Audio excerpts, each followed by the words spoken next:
সংবাদ সম্মেলনে কথা বলছেন Ishraq Hossain.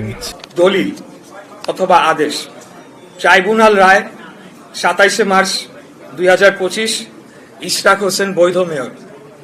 EC gazette 27 April 2025, tribunal রায় বাস্তবায়ন এখনো কার্যকর। হাইকোর্ট আদেশ 22 মে 2025, গ্যাজেট চ্যালেঞ্জ খারিজ, গ্যাজেট বহাল। আপিল বিভাগ আদেশ 2রা জুন 2025, কোনো স্থগিতাদেশ নেই, শপথ আয়োজনের নির্দেশ বহাল। এই অবস্থায় সরকার এটিকে কোনো সমাধান না করার মধ্য দিয়ে একাধিক আইন ও সংবিধান লঙ্ঘন করেছে। এই পাঠটুকু আমি আর পড়লাম না, এটি আপনারা পরবর্তীতে আপনারা দেখে নিতে পারেন। তবে এখানে সিটি কর্পোরেশন আইন 2009, সংবিধানের অনুচ্ছেদ 27, সংবিধানের অনুচ্ছেদ 31, সংবিধানের অনুচ্ছেদ 59-1, আদালত অবমাননা নীতি এবং দণ্ডবিধি ধারা 166/167, এই ধারাগুলো ভঙ্গ করা হয়। সারসংক্ষেপ, গ্যাজেট বৈধ ও কার্যকর, এটি বাতিল, রহিত বা আদালত কর্তৃক রহিত করা হয়নি। এখন একটা প্রশ্ন মাঝে মধ্যেই আসে বা অনেকেই করে বা অনেক জায়গায় আলাপ আলোচনা হয়। তাপস 2রা জুন 2020 প্রথম বোর্ড সভা করায় 5 বছরের মেয়াদ 1 জুন 2025 শেষ।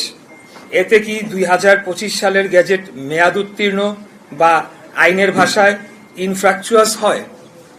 সংক্ষিপ্ত উত্তর হচ্ছে না।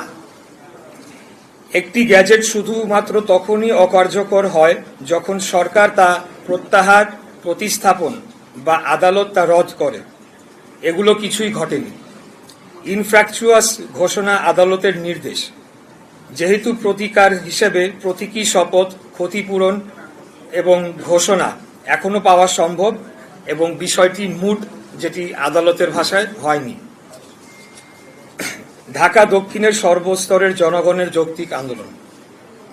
আইনি বাধ্যবাধকতা পালনে স্থানীয় সরকার মন্ত্রণালয়ের গড়িমসি, হীন উদ্দেশ্য চক্রান্ত করে আইনি জটিলতা সৃষ্টি করা ও সর্বোপরি বাংলাদেশ এর সর্বোচ্চ আদালতের নির্দেশ অমান্য করার প্রতিবাদে ঢাকা দক্ষিণের ভোটাররা গত মে মাসের মাঝামাঝি থেকে রাজপথে নেমে আসে এবং প্রায় 1.5 মাস আন্দোলন চালিয়ে যায়।